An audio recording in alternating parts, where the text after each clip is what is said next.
Alors, donc là, je vais mettre un enregistrement, je vais mettre l'enregistrement de la personne que j'ai appelée, donc de la conseillère sociale, de mon bailleur, pour lui, parler de l'avis que j'ai reçu à mon domicile, hein. Je l'ai eu au téléphone, je le mets. Élise le pôle social, bonjour. Oui, bonjour, c'est Madame Morterol à l'appareil. Bonjour Madame Horterel. Alors, je vous appelle parce que j'ai reçu un document d'un avis d'expulsion. Donc, je venais à savoir De qui? de la police, de préfecture. D'accord. Donc, Ça veut dire que le préfet de police, en effet, choisit de procéder à l'expulsion. vous avez fait le nécessaire parce que moi, je vous ai eu au téléphone à plusieurs reprises. Bon, moi, je vous ai eu au téléphone. En effet, on a parlé de la question de la CAF, de faire le nécessaire auprès de la CAF pour le déblocage de votre droit APL. J'ai fait le nécessaire. Après, on vous a dit plusieurs fois, hein, il me semble que Madame Midi, elle me mettait en copie, que votre dossier, maintenant, il était étudié par la préfecture et qu'à partir de ce moment-là, ça appartient à la préfecture de prendre des décisions. Hein, c'est aussi au bailleur. J'ai mis les enregistrements madame, avant. Hein. C'est aussi au bailleur. C'est le bailleur qui prend quand même une décision. Vous êtes quand même maître des bails des personnes. La direction générale prend la décision à la fin, oui, en effet. Donc malgré que je vous ai dit que j'étais malade, malgré le fait que j'étais en insécurité et que j'étais frappée dessus par certains locataires, n'a pas posé de problème au bailleur pour prendre la décision. J'ai fait remonter tous ces éléments.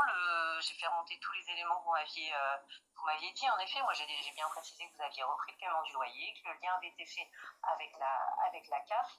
Moi, à partir de là, je ramène les éléments que je peux, et la décision, en effet, appartient à la fin au juge, au préfet de police et à la direction de Toit et Joie. D'accord. Et la personne qui s'occupe de la direction de Toit et Joie, c'est quoi son nom?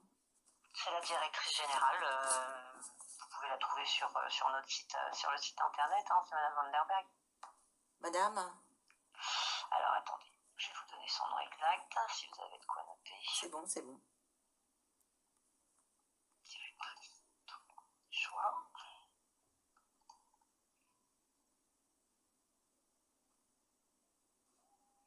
Après, malheureusement, c'est en effet du côté de la préfecture de police qu'il faut se tourner. J'imagine que c'est un courrier qui vous demande de rendre les clés plutôt que d'avoir une expulsion par voie de huissier, c'est ça?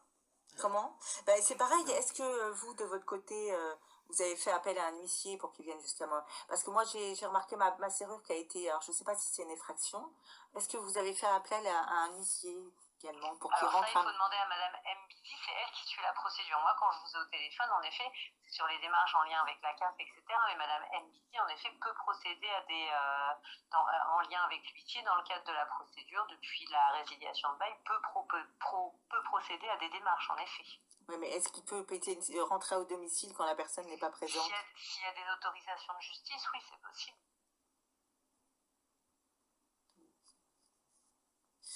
Ouais, le commissariat de police n'était pas au courant de cette démarche. Hein. Si c'est fait dans la légalité. De toute façon, l'huissier ne fera pas les choses dans l'illégalité. D'accord, donc ok, avec l'autorisation de justice, ok. Mais en quoi consiste... bon, bref, je verrai ça justement avec le préfet. D'accord. D'accord. Donc, alors, c'est pareil, hein, le document de l'huissier, c'est pareil, le montant qui est notifié, c'est pas du tout le montant que je dois à Toit et Joie, hein, c'est pareil. Hein. Après, ça se fait ça se fait pas en temps réel. Hein. Moi, je sais pas quand est-ce que l'huissier vous a envoyé le courrier, quand est-ce que le dernier décompte locatif a été adressé au préfet, à la police. En effet, si vous faites des versements entre deux, il faut actualiser le montant de la dette, évidemment. C'est surtout que j'ai fait des versements, mais c'est surtout que la CAF l'a fait aussi, et que j'ai eu la personne à la CAF qui m'a dit qu'il fallait que je patiente un petit peu. Donc je vais continuer à régler. Moi, de mon côté, avec un ami, on a envoyé les documents. Oui, après, c'est pas parce que la CAF débloque l'APL que ça suspend la procédure. Et c'est pour ça que Mme Mbisi vous a envoyé énormément de messages. De messages, non. De messages, il n'y en a pas. Hein. J'ai pas eu de message. J'ai eu 1 ou 2 messages de Mme Mbisi, mais j'ai jamais eu de message et j'ai pas eu d'appel de cette dame. Hein. Par contre, j'ai eu un courrier recommandé. Beaucoup de mails l'année dernière pour non, pas du tout. Non, non, moi, j'ai surtout envoyé de mails, mais j'ai pas eu forcément de réponse de Madame Dizzy. Non, d'abord, je ne l'ai jamais rencontrée, cette dame, je ne la connais pas. Et Voilà. je l'ai jamais eu au téléphone, hein, et elle a répondu quelques fois à mes messages. Hein, non, non. Donc, ok, pour ça. Donc, de toute façon, moi, comme je l'explique, je suis revenue ici, mais la situation n'a pas changé. Moi, je suis venue ici pour régulariser parce que j'ai entamé des démarches qui vont peut-être aboutir. Donc, je vais pouvoir faire un autre versement pour régulariser ce qu'il en est. Mais c'est pareil. C'est pas parce que j'ai régularisé la situation que je resterai dans la résidence, étant donné que même en étant dans l'insécurité totale, enfin en remarquant tout ce qui s'y passe et comme tout le monde se comporte alors que je passe des appels et que je fais j'appelle, je me déplace, je fais mes papiers, hein, vu la tournure que ça prend, de toute façon, je ne resterai pas dans la résidence. Hein. Donc je vous tiendrai au courant Faut savoir aussi, Madame Morterel, qu'à partir du moment où un juge a résilié votre bail et qu'un préfet a donné l'accord pour l'expulsion, même si vous réglez la dette, la procédure ne s'arrête pas. Vous Oui, pouvez non, être mais elle me le expulsé. répète, mais j'ai Oui, non, mais ça, compris, j'ai hein. compris, madame. Mais je Non, vous mais je dis préfère aussi. vous le dire. Non, mais vous me venez de me le dire déjà juste avant ça, je l'ai compris. Mais c'est pas parce que non plus je régularise la dette, hein, que je resterai là. Le préfet, il est au courant de ma situation. Il y a beaucoup de gens qui sont au courant. Et j'ai fait ébruiter un peu plus l'affaire parce que quand on dit qu'on ne sait pas ce qui se passe dans la résidence, c'est qu'on ne veut pas savoir. Moi, je vous dis qu'il se passe des choses qui ne sont pas acceptables, hein, et qu'on n'est pas en sécurité. D'ailleurs, la porte de grillage, elle est constamment ouverte. Hein. Donc, moi, il y a des choses qui ne sont pas acceptables que je n'ai pas acceptées. Donc, de toute façon, je suis venue ici pour régulariser la situation. Et je me dis heureusement que je suis revenue à mon domicile, hein, parce que sinon, les forces de police seraient venues et auraient mis toutes mes affaires dehors. Alors que je vous ai contacté plusieurs fois au téléphone, je vous ai dit que je n'étais pas chez moi pour des raisons de sécurité, que j'ai appelé à plusieurs reprises, que j'ai envoyé des messages, et que c'est moi qui ai pris l'initiative d'appeler, parce que sinon, je n'ai pas eu beaucoup d'appels de toi et joie. Pas beaucoup. Hein. Donc, je vous tiendrai au courant. Des démarches que j'ai faites, hein, et le jour où je ferai un virement, vous en serez averti, vous personnellement. Très bien. J'en ferai retour à la directrice du service du recouvrement. Mais c'est pas un juge qui décide de résilier le bail, c'est toi et joie. Non, c'est un juge. Ouais, mais c'est Il toi et y a Jacques une qui fait la audience. démarche. Toi et Joie ne peut pas prendre ce type de décision. Oui, Toi mais et ils en Joie, font la personnellement, il y a un démarche. impayé de loyer, il transmet un dossier à un huissier.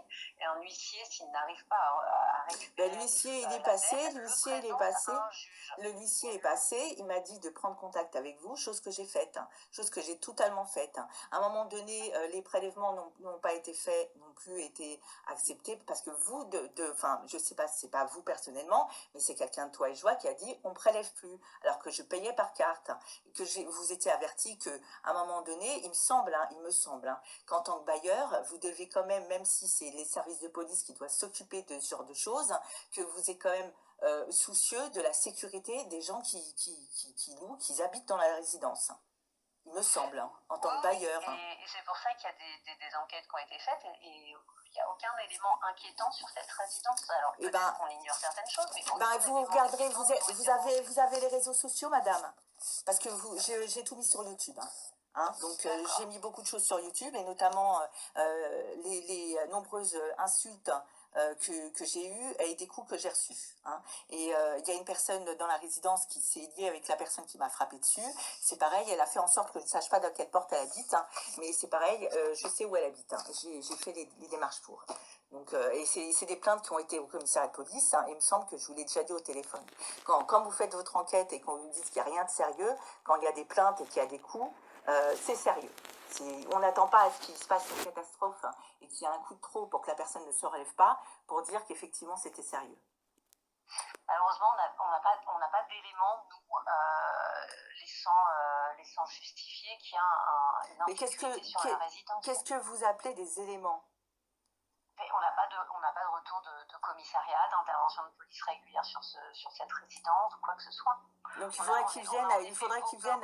Mais on n'a pas d'autres éléments sur la résidence. Moi, à partir du moment où j'ai dit que j'ai été au commissariat avec les plaintes, hein, et que les plaintes ont été faites, hein, vous devez quand même.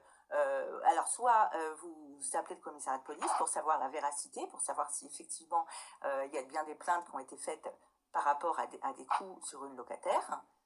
Mais sinon, il me semble que pour certaines démarches, vous faites correctement les choses, hein, vous faites les choses qui sont faites dans ce genre de cadre-là. Donc, dans l'autre sens, ça devrait être pareil. C'est-à-dire que si vous voulez, s'il y a une habitante, une locataire qui vous dit qu'elle s'est frappé à plusieurs reprises dans la résidence, ben dans ce cas-là, vous prenez contact avec le commissariat pour savoir si effectivement cette personne a vraiment porté plainte. À partir du moment où il y a des plaintes qui sont déposées, ça veut dire que c'est assez important. Alors nous, il y a en effet le dépôt de plainte, mais il y a aussi les suites du dépôt de plainte. S'il n'y a pas ensuite de condamnation ou autre, on peut pas statuer. Oui, mais vous pouvez pas, vous pouvez pas attendre que la justice, vous pouvez pas attendre que la justice, des fois la lenteur de la justice, c'est pas fait sur le moment. Donc vous pouvez pas attendre que la justice prenne des décisions. Vous devez quand même vous soucier des choses. On ne peut pas se soustraire à la justice. Ça, c'est pas possible. C'est pas ce Oui, que non, je veux mais dire. je parle pas de Si la justice a un temps, en effet, il est réel, mais si on prend le temps, justement, des décisions de justice, tout comme dans une procédure d'expulsion. Oui, mais vous devez tenir compte. À partir du moment où la personne rencontre des difficultés et que je vous ai dit que je me suis fait frapper à plusieurs reprises, et encore, je vous ai pas tout dit parce que je vous dis que dans la résidence, il y a des choses qui se passent qui sont pas normales. Vous devez en tenir compte quand une personne rencontre des difficultés. Malheureusement, Madame Antoine, c'est que je vous explique, c'est que c'est votre discours et qu'on n'a aucun discours allant dans ce sens-là. Le commissaire de police m'a appelé, m'a dit de vous appeler. Donc, si vous savez quoi, ben, vous les appelez, vous appelez le commissaire de police. Est-ce que vous voulez le numéro de téléphone de Châtenay? De notre démarche, c'est fait, ça.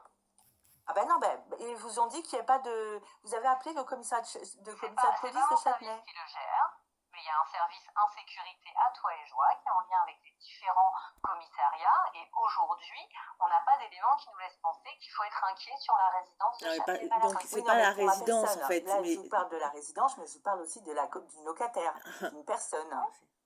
Donc, vous avez contacté. Et c'est qui s'occupe de ça dans votre service? Et c'est qui s'occupe de ça dans votre organisme? C'est la responsable d'insécurité. La responsable d'insécurité. Elle a un nom, la responsable d'insécurité? Oui, c'est Madame Benoît. D'accord. Donc, Madame Benoît a téléphoné au commissariat de Châtenay-Malabry qui leur a dit qu'il n'y avait pas de... c'est pas grave, ils ont dit quoi, Madame Benoît? Elle a un numéro Moi, je ne peux pas vous dire ce qui se dit comme ça. Et c'est quoi son numéro de téléphone à madame? Entre les partenaires. Madame Lanterol, il faut comprendre que nous, ce qu'il nous dit, c'est en effet un contrat de location. Ce contrat de location, il a été rompu par un juge, étant donné vos impayés locatifs. Aujourd'hui, il y a la préfecture qui a décidé qu'étant donné que vous avez une dette de loyer, il y a une expulsion. C'est pour ça que je fais les enregistrements, parce qu'ils sont de mauvaise foi. Ça, je comprends bien, je comprends bien, mais étant donné que je vous ai eu plusieurs fois au téléphone, non, parce que quand vous parlez, je vous entends un petit peu parler, je ne m'occupe pas de mes papiers, mais il me semble que je me suis occupée de la situation, que je vous ai appelé à maintes reprises, que j'ai envoyé des courriers, que je me suis déplacée à un certain moment. Moi, je ne vous ai jamais vu, en tout cas, depuis des mois que je vous propose des rendez-vous avec Madame Mbili, qui a pris votre dossier aussi, on n'a jamais réussi à vous rencontrer. Alors, pourquoi? Vous avez dit en effet que vous étiez en province, on le respecte, sauf que là, vous nous dites que vous êtes revenu, sauf que vous revenez au moment où le préfet donne l'accord pour l'expulsion. Oui, mais c'est vrai que c'est un petit peu... Non, mais le truc, c'est que quand je vous ai au téléphone, vous auriez dû être plus explicite en me disant, voilà, la situation, elle a été déclenchée, donc on peut vous expulser du jour au lendemain. On vous le dit depuis des mois et des mois. Mais non, arrêtez de dire, vous me le dites, parce que vous m'avez jamais au téléphone, Madame Je vous ai au téléphone depuis le début pour vous dire, on est en fin de procédure. Fin de procédure, ça veut dire quoi? Ça veut dire que le préfet... L'enregistrement est en ligne. Il ne travaille pas à la préfecture, là, le préfet, il prend le temps d'étudier le dossier. S'il met 3 mois avant d'apporter une réponse, il met 3 mois. Là, le préfet a apporté une réponse, il souhaite procéder à votre expulsion. Oui, mais vous avez quand même dit que vous étiez d'accord avec mon accord, quand même. Vous avez dit que vous étiez ouverte pour la... Enfin, je vous ai proposé un accord. Je vous ai envoyé un courrier en recommandé en disant que, voilà, je remettais que les 10 euros